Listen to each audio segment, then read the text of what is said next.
भद्रं कर्णेभिः शृणुयाम देवाः भद्रं पश्येमाक्षभिर्यजत्राः स्थिरैरङ्गैस्तुष्टुवागुंसस्तनूभिर्व्यसेम देवहितं यदायुः स्वस्ति न इन्द्रो वृद्धश्रवाः स्वस्ति नः पूषा विश्ववेदाः स्वस्ति नस्तार्क्ष्यो अरिष्टनेमिः स्वस्ति नो बृहस्पतिर्दधातु ॐ शान्ति शान्ति शान्तिः।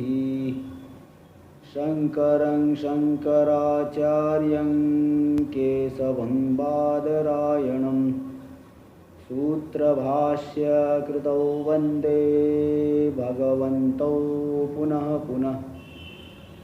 ईश्वरो गुरुरात्मेति मूर्तिभेदविभागिने व्योमवद्व्याप्तदेहाय दक्षिणामूर्तये नमः। ॐ शान्ति शान्ति शान्तिः।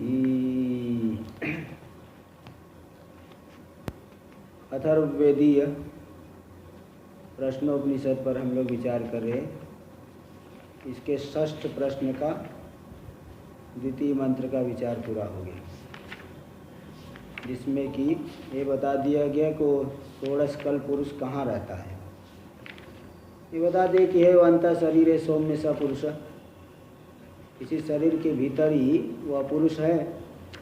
कैसा पुरुष है? जिसमें 16 कलाएँ उत्पन्न होती है, उत्पन्न होती उसी में स्थित है, उसी में विनष्ट भी होती है।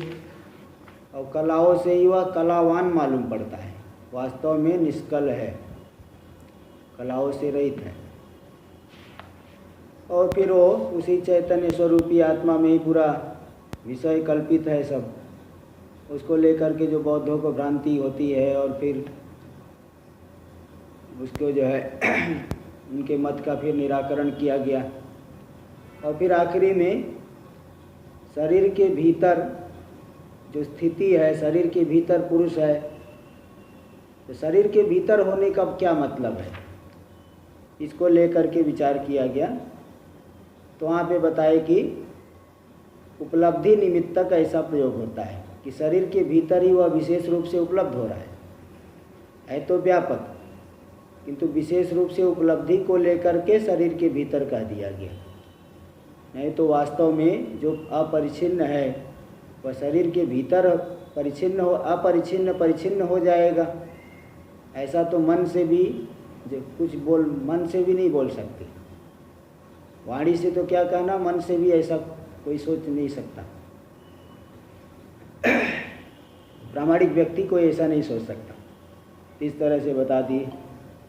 अब तृतीय मंत्र हम लोग विचार आरंभ करेंगे। इसका पहले टीका देखिए। ननु यस्मिन्नेता षोडश कला प्रभवन्ति, जिस पुरुष में ये 16 कलाएँ उत्पन्न होती है। इत्यनेन अध्यारोप से उक्तत्वात्, इसके द्वारा अध्यारोप तो कह दिया गया। इसलिए स इच्छाम इत्यादिना पुनः सृष्टि कथनम अधिकम। अगला जो मंत्र आएगा स इच्छान चक्रे, इच्छा करके जो है फिर उसने सृष्टि किया कलाओं की। तो जब अध्यारोप पहले बता दिए है तो दोबारा और सृष्टि का कथन करने की क्या आवश्यकता है। पिष्ट पेषण न्याय, जिसको पीस दिए हो, गेहूँ को पीस दिए आटा हो गया, आटे को पीसने से क्या मिलेगा। पिष्ट पेषण न्याय से अब दोबारा क्यों बता रहे हो, ये तो ज़्यादा हो रहा है। तो जब अध्यारोप पहले कहा जा चुका है तो स इच्छाम इत्यादि ना पुनः सृष्टि कथनम अधिकम, उसने इक्षण किया। ये जो तृतीय मंत्र में पुनः सृष्टि का कथन करना है अधिक मालूम पड़ रहा है। इत्यतः ऐसी आकांक्षा उन्हें बता रहे यस्मिन् नेता षोडश कला प्रभवन्ति, जिसमें 16 कलाएँ उत्पन्न होती है।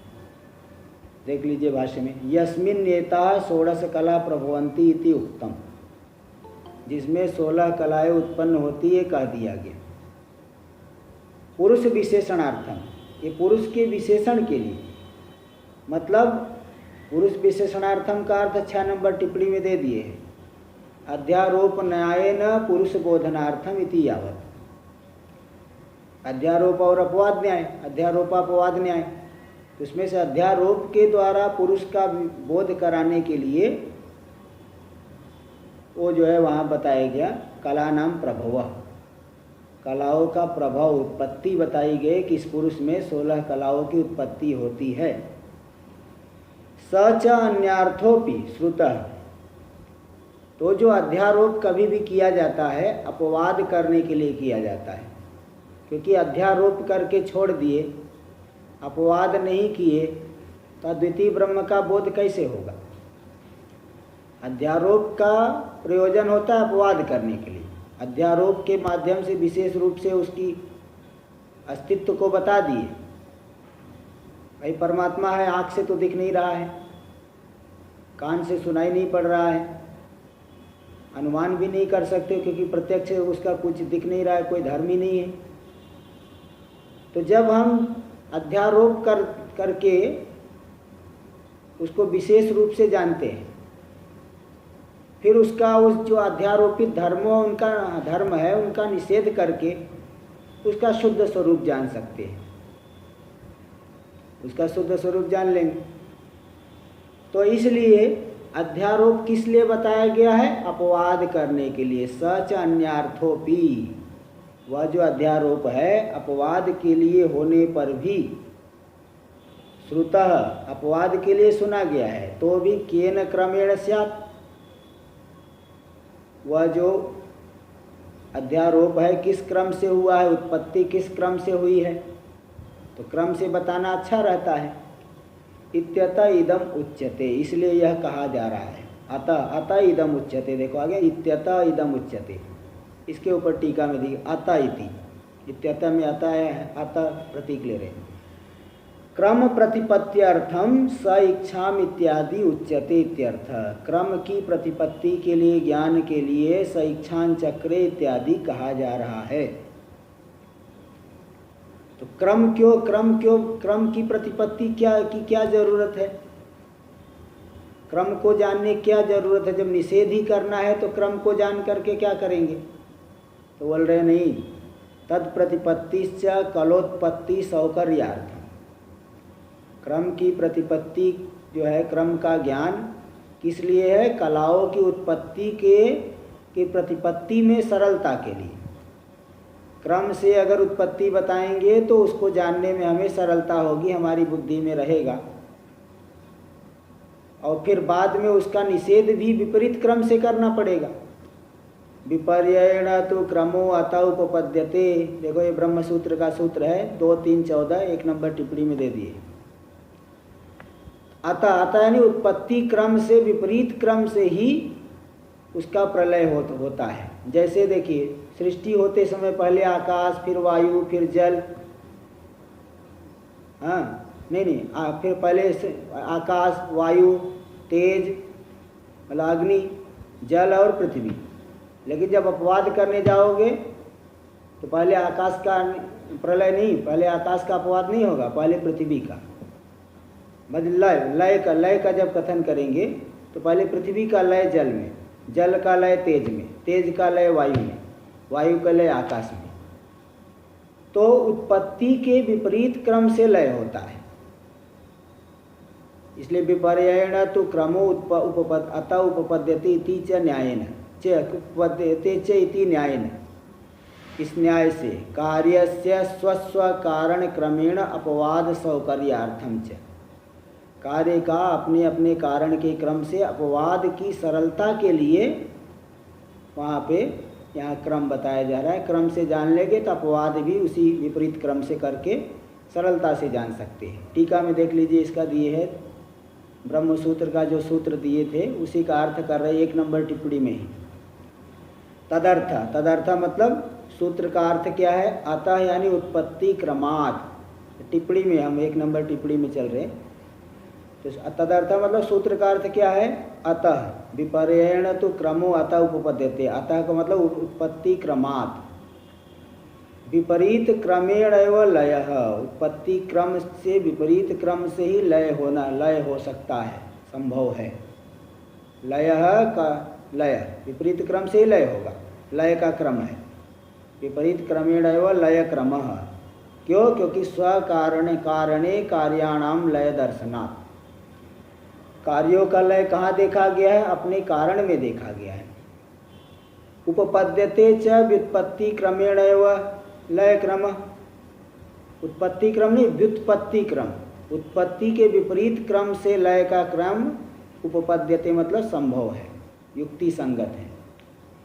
इतरथा सति कार्ये कारणस्य नाश स्यात्। नहीं तो कार्य के होने पर अगर कारण का नाश हो जाएगा तो कार्य तो बिना कारण के ही रह जाएगा। जैसे तंतु पट रहे और तंतु को जला दो, तो भाई बिना तंतु के पट जो है बिना कारण के कैसे रह पाएगा? ये सब दोष आएगा। इसलिए अगर विपरीत क्रम से प्रलय को नहीं बताएंगे, विपरीत क्रम से लय को निषेध को नहीं बताएंगे, तो कार्य के होने पर ही कारण का नाश हो जाएगा, तो कार्य तो निराश्रित हो जाएगा। सच अनिष्ट, वह अनिष्ट है, वह बिल्कुल अनिष्ट है। इसलिए वहाँ पे क्रम से सृष्टि को बताएंगे तो हमें क्रम मालूम रहेगा, किस क्रम से सृष्टि हुई है, उसके विपरीत क्रम से प्रलय जो है समझ सकते हैं। इसको समझना आसान हो जाएगा। इसलिए यहाँ पे उत्पत्ति का क्रम से उत्पत्ति दिखा रहे हैं, क्रम की प्रतिपत्ति के लिए बता रहे हैं। इच्छाम चक्र इत्यादि कह रहे हैं। ईक्षणोत्तेह प्रयोजनम। ईक्षण का जो कथन कर रहे हैं उसका प्रयोजन क्या है? अच्छा, पहले मंत्र ही देख लीजिए, तृतीय मंत्र। स ईक्षां चक्रे कस्मिन्नहम उत्क्रांतो भविष्यामि कस्मिन् वा प्रतिष्ठिते प्रतिष्ठास्यामि इति। उस परमात्मा ने, उस पुरुष ने विचार किया, जो षोडश कलाओं की उत्पत्ति से पहले निष्कल है पुरुष, उस परमात्मा ने विचार किया, मतलब माया उपाधि में ये वृत्ति उठी कि कस्मिन् अहम उत्क्रांतो भविष्यामि। मैं तो व्यापक हूँ, मेरा कहीं आना जाना तो होगा नहीं। जैसे आकाश व्यापक है, आकाश कहीं आता जाता नहीं है। किंतु अगर 10 घट बना दिया जाए तो घटाकाश छोटे छोटे 10 घटाकाश हो जाएंगे। और जब घड़े को लेके चलेंगे तो ऐसा लगेगा घट के भीतर आकाश भी चल रहा है। किसी छोटे बच्चे से पूछो कि बेटे जो है ये घट को ले जा रहे, आकाश भी जाएगा कि नहीं जाएगा? वो कह देगा जाएगा। तो इस तरह से ऐसे प्रतीत, साधारण व्यक्ति को यही प्रतीत होता है कि वो जा रहा है। तो वास्तव में आकाश में गमनागमन नहीं है, किंतु उपाधि के आने जाने से गमनागमन मालूम पड़ता है। ऐसे यहाँ व्यापक परमात्मा का कहीं निकलना, कहीं जाना, कहीं आना, कहीं से आना, ये सब संभव नहीं है, क्योंकि वो व्यापक है। फिर भी ऐसी कोई उपाधि होनी चाहिए जिसके निकल जाने से मान लिया जाए कि परमात्मा आत्मा का निर्गमन हो गया, आत्मा निकल गया। और जिस उपाधि के आने से मान लिया जाए कि परमात्मा का आगमन हो गया है। तो उपाधि के माध्यम से गमनागमन की सिद्धि के लिए, व्यवहार की सिद्धि के लिए उस परमात्मा ने यही विचार किया कि ऐसी कौन सी उपाधि मैं बना दूं कि जिसके उत्क्रमण होने पर मेरा और मेरी उत्क्रांति मान ली जाए, मैं उत्क्रांत हो जाऊंगा। कस्मिन् वा प्रतिष्ठिते प्रतिष्ठास्यामीति। और जिसके शरीर आदि में प्रतिष्ठित होने पर मेरी प्रतिष्ठा हो जाए, मैं प्रतिष्ठित हो जाऊंगा, मेरी प्रतिष्ठा मान ली जाएगी कि शरीर में आत्मा है। ऐसा विचार करके फिर उसने 16 कलाओं की सृष्टि कर दी, प्राणादि कलाओं की। ये अगले मंत्र में, चतुर्थ मंत्र में आएगा। यहाँ पे भी थोड़ा विचार है, लेकिन ये तो सांख्य मत को लेके है, लेकिन इसलिए सरल थोड़ा पड़ेगा। बौद्ध मत तो कठिन था, सांख्य मत सरल है क्योंकि वेदांत के नज़दीक है। तो ईक्षण का प्रयोजन क्या है? उसने ईक्षण किया, विचार किया। ईक्षण यानी विचार, पर्यालोचना, सृष्टि के क्रम की पर्यालोचना। तो विचार का प्रयोजन क्या है, ईक्षण का प्रयोजन क्या है, इसको भाष्य में दिखा रहे चेतनेति। चेतन पूर्विका च सृष्टि। सृष्टि जो है चेतन पूर्वक है, जड़ पूर्वक नहीं है। जड़ कोई पदार्थ जगत बना नहीं सकता, चेतन ही बना सकता है। चेतन पूर्विका च सृष्टि इत्येवम अर्थ, इत्येवम अर्थम च, इसीलिए, इसी को बताने के लिए पुरुष षोडश कलह पृष्ठो यो भारद्वाजेन। तो चेतन पूर्वक सृष्टि है इसके लिए, इस प्रयोजन के लिए ही, इसको बताने के लिए ही जो षोडश कल पुरुष भारद्वाज ऋषि के द्वारा पूछा गया पिपलाद महर्षि से। तो वह जो पुरुष है स इक्षांग चक्रे, यानी ईक्षणम दर्शनम, चक्रे यानी कृतवान। ईक्षणम का अर्थ दर्शनम, चक्रे यानी कृतवान। तो उस पुरुष ने ईक्षण किया, विचार किया, पर्यालोचना की। क्या विचार किया? साधारण व्यक्ति तो यही सोचता है मेरा घर बन जाए, मैं बड़ा आदमी बन जाऊँ, पैसे वाला हो जाऊँ, पत्नी हो जाए, बच्चे हो जाए। ईश्वर ऐसा तो संसारी नहीं है। ईश्वर जीवों के कर्मों को देख करके सृष्टि की रचना करते हैं। इसलिए सृष्टि का फल और क्रम आदि, सृष्टि का फल और सृष्टि के क्रम, इन सब के विषय में वो विचार करते हैं। तो इसलिए देखिए बता रहे सृष्टि फल क्रमादि विषयम। किम विषयक विचार किया, किसको विषय करके विचार किया? सृष्टि का फल क्या होगा, सृष्टि का क्रम क्या होगा, आदि से और भी जो है और भी चीज़ें है ना। तो ये सब जो है विचार किया, पूर्व सृष्टि की पर्यालोचना करके फिर आगे सृष्टि करेंगे, यही विचार किया। विचार किया मतलब पर्यालोचना किया, फल और क्रम आदि को विषय करने वाला। देख लीजिए टीका में, सृष्टि थी, सृष्टि मतलब प्राणादेह सृष्टि, जो 16 कलाओं की सृष्टि करेंगे। तस्या उत्क्रांत्यादि फलम, उस सृष्टि का फल क्या है? उत्क्रमण आदि, उत्क्रमण गमन, कहीं यहाँ से गए कहीं दूसरी जगह आ गए, यहाँ से गमन अन्य जगह आगमन। और क्रम क्या है? प्राणात श्रद्धाम इत्यादि, प्राण से श्रद्धा, श्रद्धा से फिर आगे पंचभूत आदि हो करके।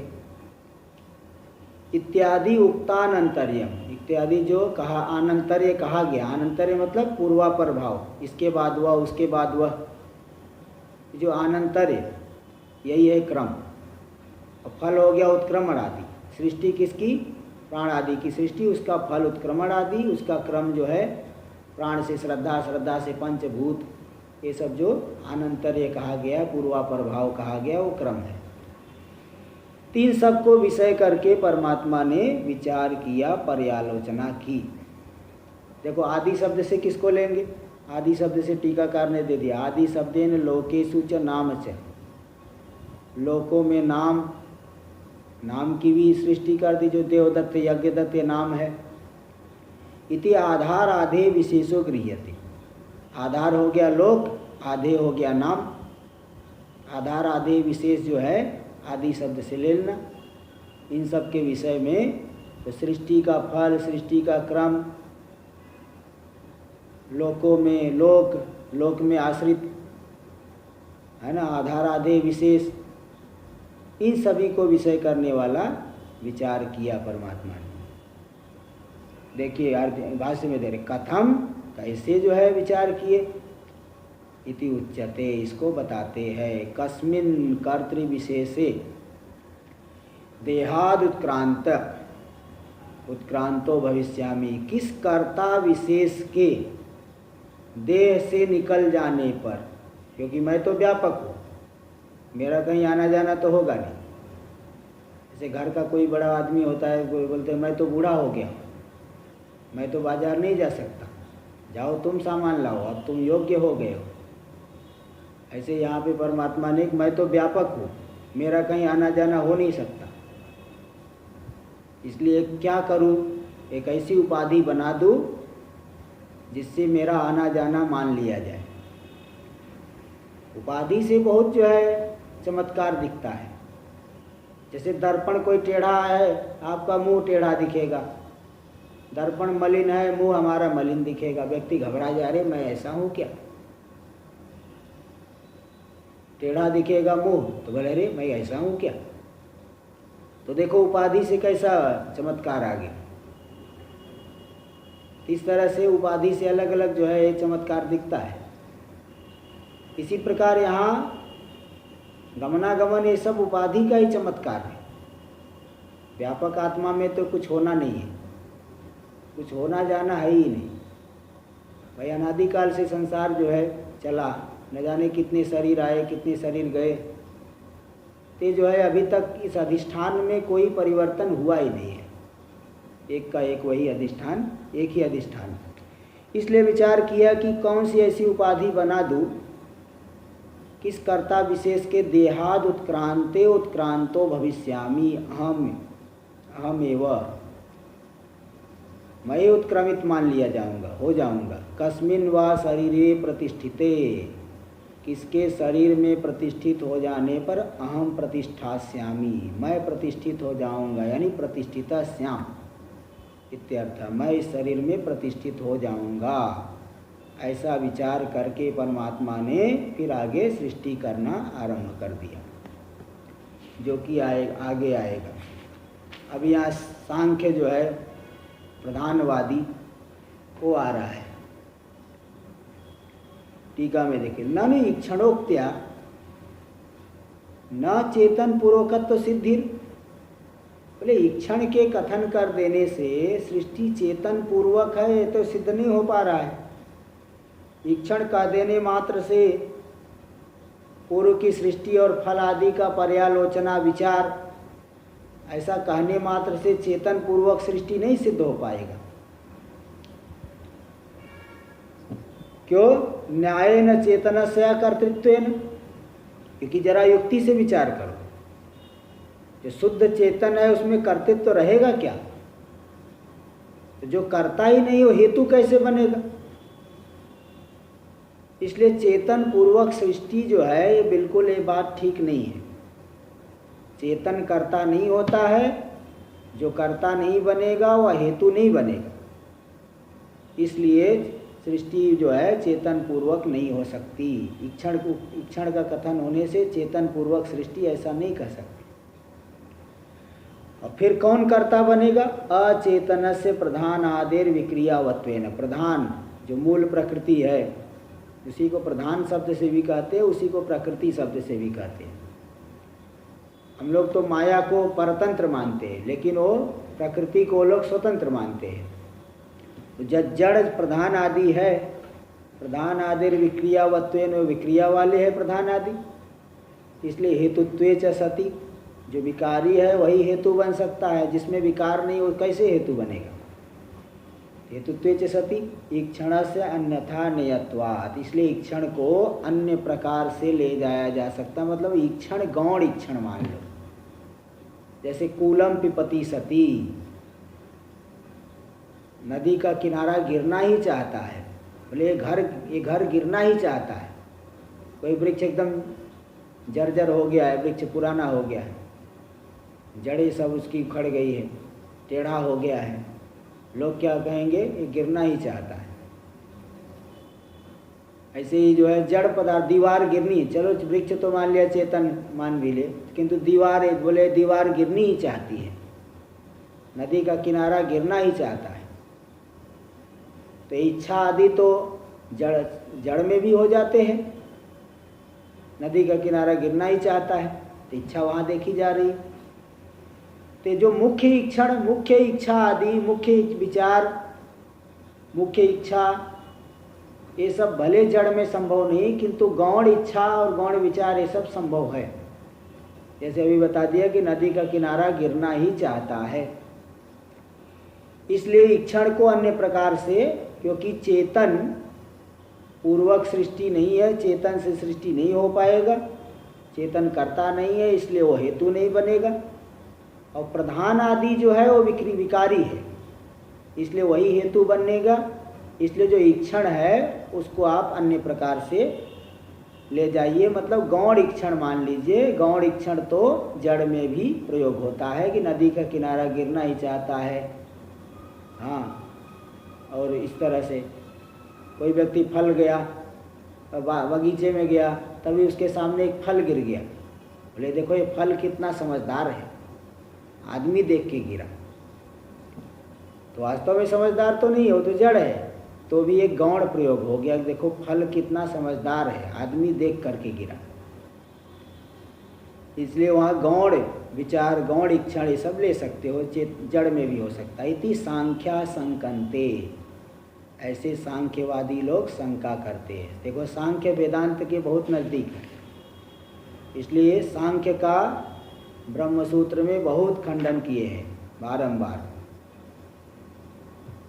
तो थोड़ा जो है, क्योंकि वो लोग भी आत्मा को असंग ही मानते हैं, असंगो ही अयम पुरुष ये कहते हैं, लेकिन कुछ जो प्रकृति को स्वतंत्र मान लिए हैं, आत्मा को अनंत मान लिए हैं, पुरुष को अनंत माने हैं और जगत को सत्य मानते हैं, इतने अंश को लेकर के वेदांत के साथ विरोध है, इसलिए उनका खंडन किया जाता है। देख लीजिए भाष्य में, ननु आत्मा। हाँ जी बोलिए। यह जो श्लोक में शब्द स शब्द है, कहाँ पे? मतलब शुद्ध चैतन्य, स यानी पुरुष, मतलब शुद्ध चैतन्य। हाँ वही पुरुष शुद्ध चैतन्य, सृष्टि हुई नहीं, शुद्ध ही है, मतलब माया विशिष्ट लेना, शुद्ध नहीं लेना, माया विशिष्ट, क्योंकि शुद्ध से नहीं होगा ना, माया विशिष्ट। वही पुरुष माया विशिष्ट ऐसा समझना, लेकिन सामान्य रूप से आप पुरुष लीजिए, और पुरुष से आप वो तो समझना ही पड़ेगा कि माया विशिष्ट जो है वही पुरुष, क्योंकि पुरुष शब्द आया ना यहाँ पे, तो पुरुष शब्द कहे है तो आत्मा ही है, एक ही बात है, लेकिन वो शुद्ध नहीं, शुद्ध से सृष्टि नहीं होगी, माया विशिष्ट से होगी। तो इसीलिए सांख्य वाला जो प्रश्न कर रहा है उसको शंका यही हो रही है कि शुद्ध से तो ईश्वर हो नहीं सकेगा। हाँ, तो जड़ से भी तो नहीं हो सकता ना। हाँ, इसीलिए तो खंडन किया जा रहा है, जड़ से भी तो नहीं हो सकता। हाँ, शुद्ध नहीं करता है तो जड़ भी तो करता नहीं है। हाँ, तो मतलब बाकी जो भाषा है बीच में सरकार रही है तो नहीं, मिली जुली नहीं, मतलब विशिष्ट विशिष्ट ही जो है, तो माया विशिष्ट इसीलिए लेना पड़ रहा है, तो माया से ही सृष्टि करता है ना। कभी वेदांत में धर देगा माया से ही सृष्टि माने है, माया को स्वतंत्र हम नहीं मानते ना, तो इसीलिए बता दे तीन अंश में ज़्यादा विरोध है। वो लोग जगत को सत्य मानते हैं, आत्मा को अनंत मानते हैं और प्रकृति को स्वतंत्र मानते हैं। अब ये तीन अंश को छोड़ दो तो फिर वेदांत के साथ सम्मति है।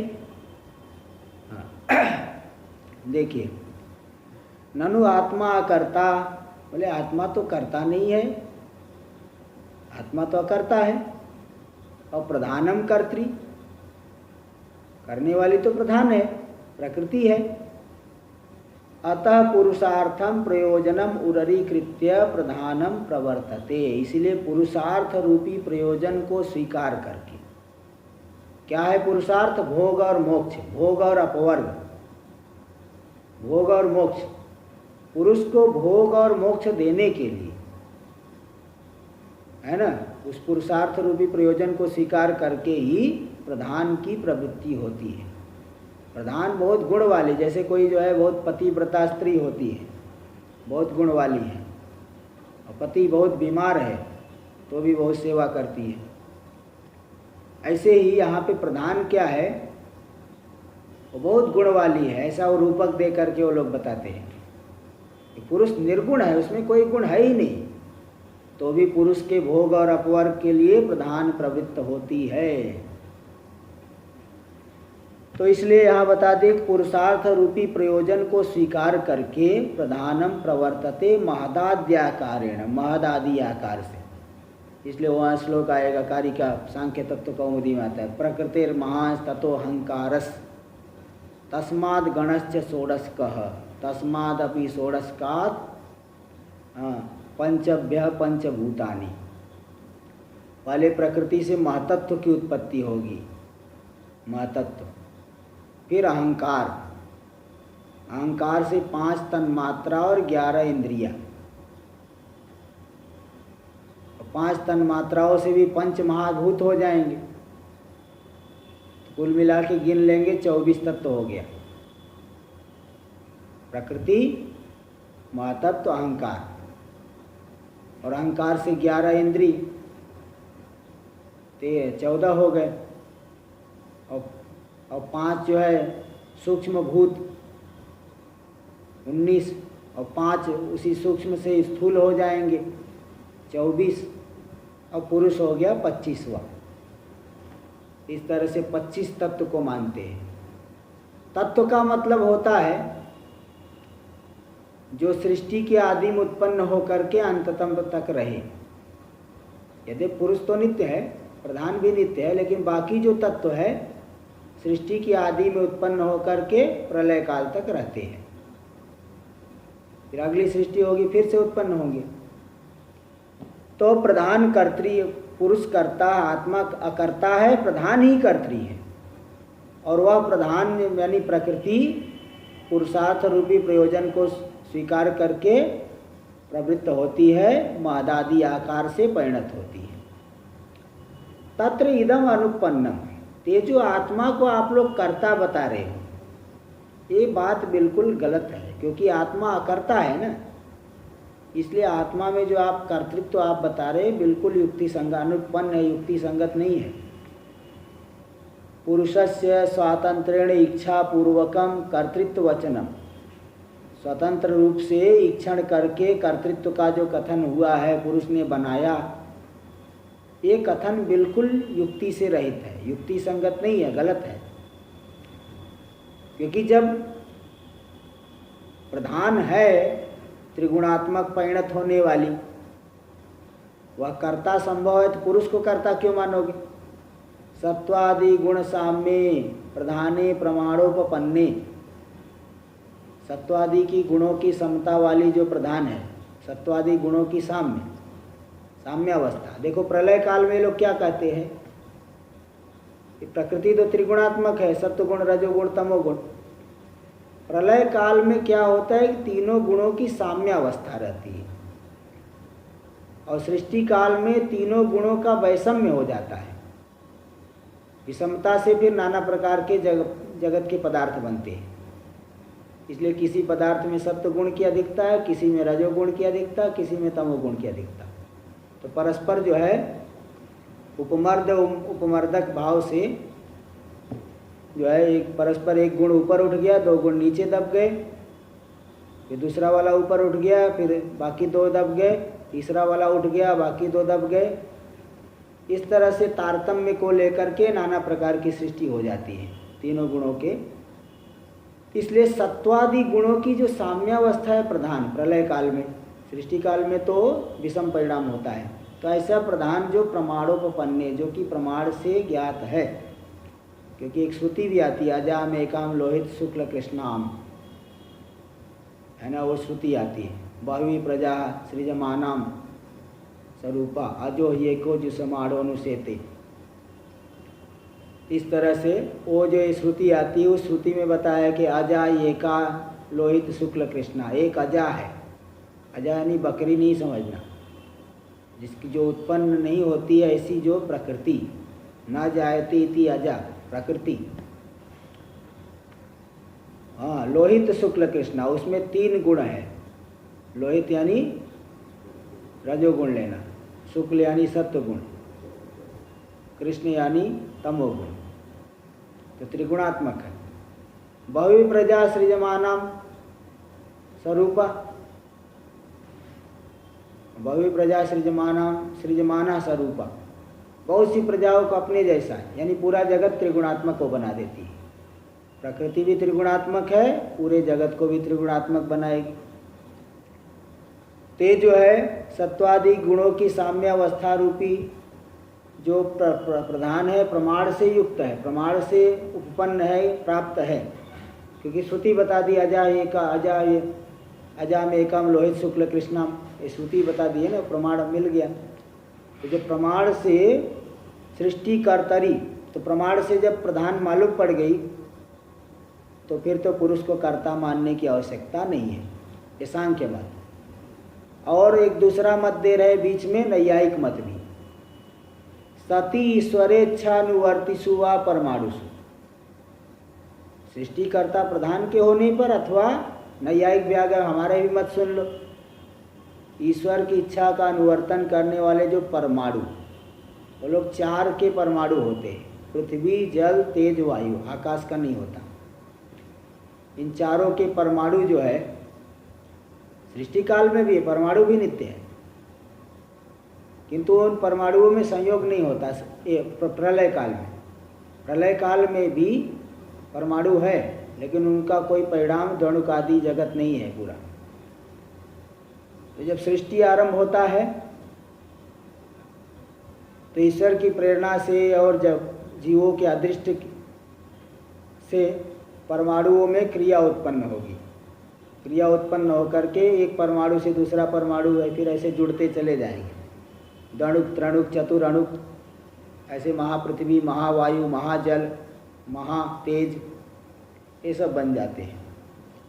तो इसी बात के यहाँ दिखा रहे, सती ईश्वरेच्छानुवर्तिषु वा परमाणुषु सत्सु, ईश्वर की इच्छा का अनुवर्तन करने वाले परमाणु के होने पर आत्मा को कर्ता मानना ठीक नहीं है। और दूसरी बात ये भी है कि आत्मा को कर्ता मानोगे कैसे? भाई कोई जो है किसी चीज़ को बनाएगा, उसके पास सामग्री तो होनी चाहिए। कुम्हार घट बनाने के लिए मिट्टी ले आता है। परमात्मा ने इतना लंबा चौड़ा संसार बनाया, मिट्टी, इतनी मिट्टी कहाँ से लाए? पूरी पृथ्वी में कितनी किलो मिट्टी होगी? इतनी मिट्टी परमात्मा को कहाँ से मिली, कहाँ से खरीद के लाए हैं बताओ? कौन सा बाजार खुला हुआ था, अथवा कहाँ से खोद के लाए हैं इतनी मिट्टी? अकेले एक परमात्मा है, कैसे जगत बना पाएंगे? देखो, सत्सु आत्मनोपि एकत्वेन कर्तृत्वे साधना भावात्, आत्मा एक होने से कर्तृत्व में उसके पास कोई साधन नहीं, कर्तृत्व के कर्ता होने के लिए। घट बनाने के लिए दंड चक्र आदि चाहिए, कपड़ा बनाने के लिए जो है वो तंतु आदि चाहिए। ऐसे ही जगत बनाने के लिए इतना संसार कहाँ से आएगा, इतना पदार्थ? इसलिए आत्मना आत्मनि अनर्थ कर्तृत्वानुत्पत्ति से। दूसरी बात यह है कि जो सृष्टि होगी तो सांसारिक सुख दुख किसको होगा? आत्मा को ही तो होगा। तो कोई व्यक्ति जानबूझ करके अपने पैर पे कुल्हाड़ी मारता है क्या? ऐसी आत्मा अपने में ही अनर्थ का कर्ता नहीं बन सकता। अपने में अनर्थ के लिए, अपने अनर्थ के लिए सृष्टि करे, खुद फंसने के लिए सृष्टि करे, ऐसा तो नहीं करता कोई। इसलिए आत्मना आत्मनि अनर्थ कर्तृत्वानुत्पत्ति से, आत्मा का स्वयं आत्मा में ही अनर्थ कर्तृत्व संभव नहीं है। नहीं चेतनावान बुद्धिपूर्वकारी आत्मनो अनर्थम कुर्यात्। जो कोई चेतना वाला है, चेतन है, बुद्धिपूर्वक कार्य को करने वाला, ऐसा पुरुष आत्मनो अनर्थम नहीं कुर्यात्, अपना अनर्थ कभी नहीं कर सकता। ये तो परमात्मा सर्वज्ञ है, ये अपना अनर्थ कैसे करेंगे? ये अपना अनर्थ कैसे करेंगे? टीका में देख लीजिए। अकर्ता इत्यस्य तत्रेदम इत्यनेन अन्वय। अकर्ता अनन, पहली पंक्ति में आत्मा अकर्ता, उसके ठीक नीचे है तत्रेदम। इस आत्मा अकर्ता को तत्रेदम के साथ अन्वय करके सीधे वहीं पे ले जाना, और बीच में प्रधान वाला एक वाक्य तो अलग ही है। तो आत्मा कर्ता अकर्ता इत्यस्य तत्रेदम इत्यनेन अन्वय, तत्रेदम के साथ अन्वय हो गया।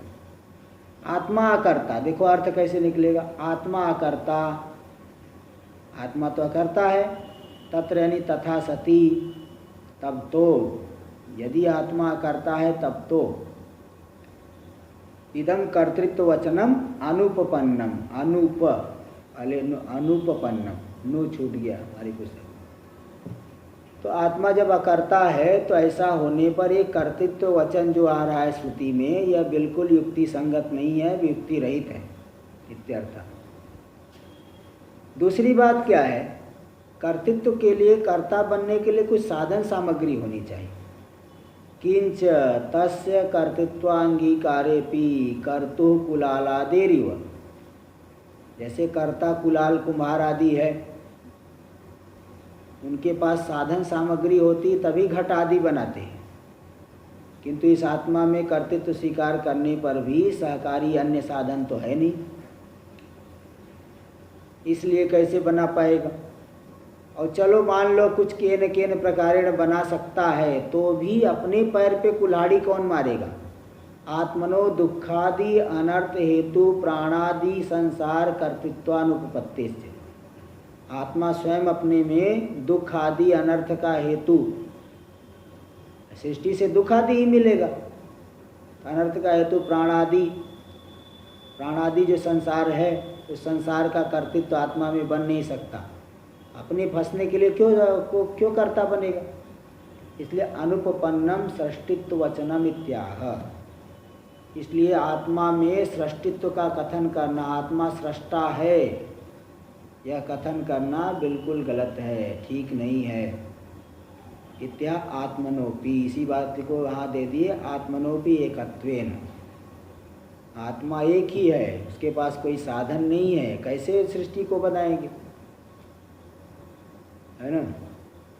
बिना जो है कोई साधन सामग्री के थोड़ी बनता, बिना चावल दाल आदि कुछ सामग्री है ही नहीं, अन्न भोजन कैसे बनाओगे। भोजन बनाने के लिए जैसे साधन सामग्री चाहिए, जगत बनाने के लिए सामग्री तो है नहीं, इसलिए आत्मा में कर्तृत्व संभव नहीं है, इसको दिखा दिए।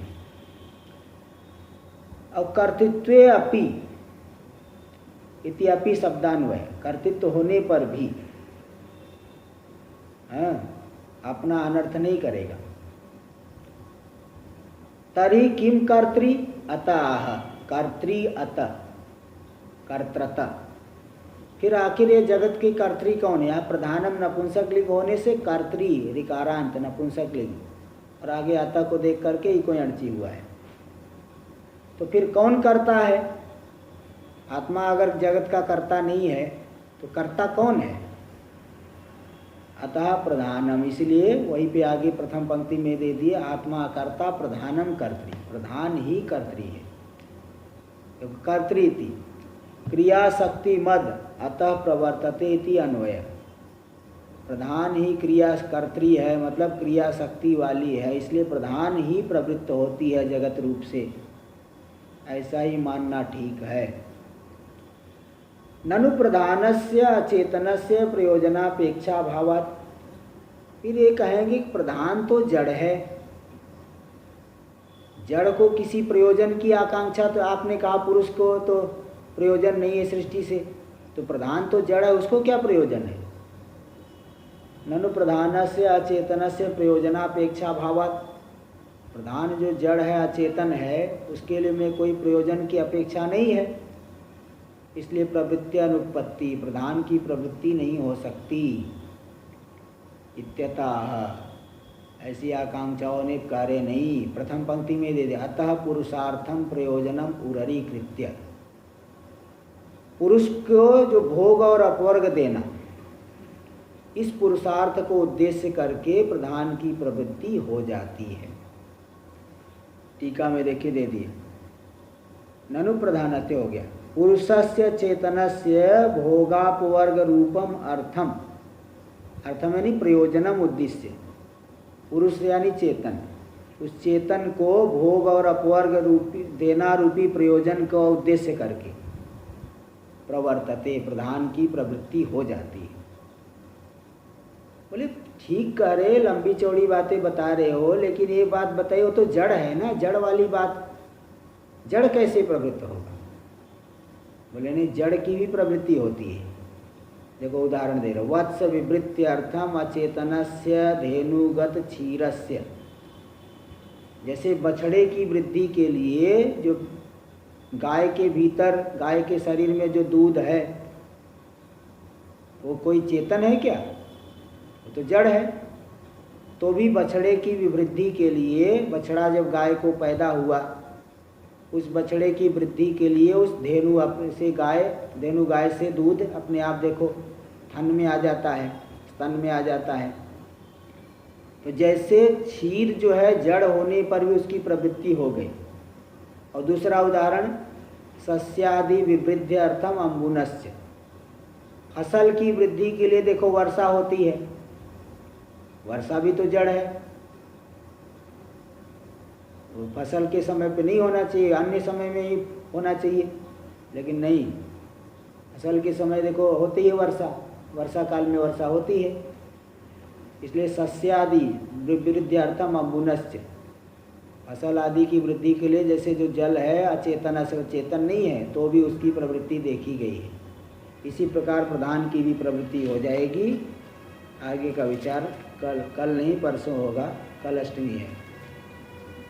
ओम भद्रं कर्णेभिः शृणुयाम देवाः, भद्रं पश्येमाक्षभिर्यजत्राः, स्थिरैरङ्गैस्तुष्टुवागुंसस्तनूभिर्व्यसेम देवहितं यदायुः। स्वस्ति न इन्द्रो वृद्धश्रवाः, स्वस्ति नः पूषा विश्ववेदाः, स्वस्ति नस्तारक्षो अरिष्टनेमिः, स्वस्ति नो बृहस्पतिर्दधातु। ओम शांति शांति शांतिः। शंकरं शंकराचार्यं केशवं बादरायणं सूत्रभाष्य कृतौ वंदे भगवन्तौ पुनः पुनः। ईश्वरो गुरुरात्मेति मूर्तिभेदविभागिने, व्योमवद्व्याप्तदेहाय दक्षिणामूर्तये नमः।